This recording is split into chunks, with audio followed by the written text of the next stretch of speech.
गुरु गोबिंद सिंह ने जयकारा दिया था, जो बोले सो निहाल सत श्री अकाल। उसी तरह जो मोदी के ऊपर उठाए सवाल उसे संसद से दो निकाल। अब इसे भी संसद को राष्ट्रीय नारा के रूप में इस जयकारे को परमानेंट कर देना चाहिए। दोस्तों, धड़ाधड़ थोक के भाव में मोदी के ऊपर सवाल उठाने वाले सांसदों को संसद से बाहर का रास्ता दिखाया जा रहा है, उनको निलंबित किया जा रहा है। मोदी सरकार में विपक्षी सांसदों के निलंबन की कार्रवाई बड़ी आसान सी है। अगर सत्ता पक्ष को विपक्ष के किसी सांसद की बात या व्यवहार कुछ पसंद नहीं आता तो उसे अनुशासनहीन बताता है। वो खड़े होकर के स्पीकर से कार्रवाई की अर्जी लगाता है। और अब स्पीकर साहब सत्ता पक्ष की बात को कैसे नकार सकते हैं? कांग्रेस कहती है कि स्पीकर संसद में पक्षपात करते हैं। जल्दी माइक बंद मत करो साहब, मेरा एक मिनट। क्या एक कांग्रेस सांसद अधीर रंजन चौधरी को मोदी के अपमान के अपराध में सस्पेंड कर दिया गया है। आम आदमी पार्टी के नेता राघव चड्ढा को राज्यसभा से सस्पेंड कर दिया गया।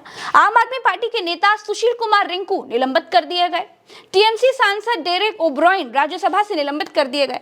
संजय सिंह तो पहले ही दिन से सस्पेंड चल रहा है। तो फिर अमृत काल में ये जयकार मेरे साथ फिर से दोहराइए।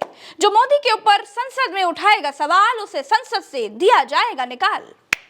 दोस्तों, संसद में मणिपुर जैसे संवेदनशील मुद्दे पर महिलाओं की नग्न परेड पर मौज ली जा सकती है, हंसी ठिठोली की जा सकती है, मस्करी करते हुए 2 घंटे 14 मिनट का भाषण किया जा सकता है, लेकिन क्रोध में राजा से सवाल नहीं किया जा सकता।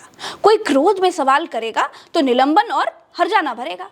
अब राजा को चाहिए कि जब उसके पास बहुमत है, जब वो सुप्रीम कोर्ट को कमेटी से निकाल फेंकने का बिल ला सकता है, तो संसद में अब एक और बिल पेश कर देना चाहिए कि अब से राजा और राजा के मंत्रियों को सवाल से पहले विपक्ष के सांसद झुककर 4 बार सलामी ठोकेंगे। उसके बाद ही संसद में मोदी जी से या फिर किसी से भी सवाल की आरजू कर सकते हैं। और इस बिल का नाम तानाशाह से सवाल की आरजू है, ये बिल का नाम रख सकते हैं, है ना।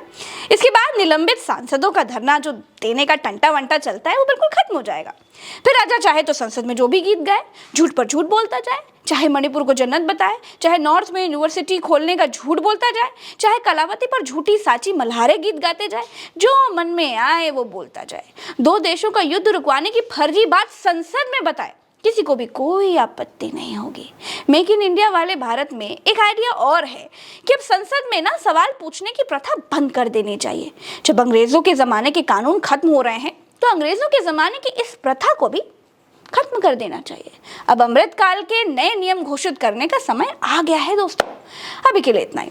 नमस्कार दोस्तों, अमृतकाल के विषाक्त समाज में आपसे मेरी अपील है कि सच के साथ खड़े रहिए। चैनल को सब्सक्राइब जरूर कीजिए, क्योंकि झूठ के होते हैं पांव हजार। कसम खाइए कि सच को कभी नहीं होने देंगे लाचार।